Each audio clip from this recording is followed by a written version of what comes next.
Alrighty, Darrin, here's your 347 small walk forward. Give you a description of this combination. It's got a set of our CNC heads on it. Got some grind hydraulic roller. Got the rear sump oil pan. Got your manifold on it. Got some Dyno distributor and carburetor. We'll go in and make a run. See how she does. Stay tuned.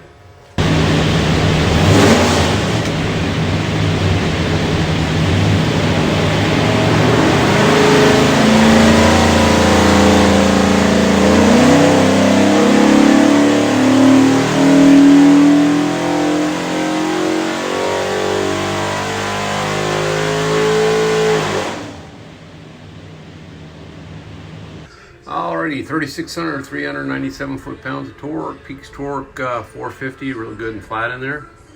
Peaks horsepower 502, rated 500, so everything's good.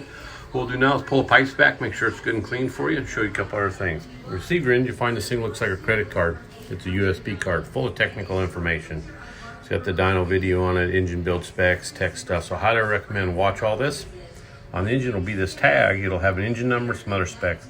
Anything from us, that engine number is the easiest way for us to look you up. Flip it over, and then you got this QR code, so that'll take you to some more tech stuff. So really recommend watch all this. It'll definitely help your installation. Have a great day.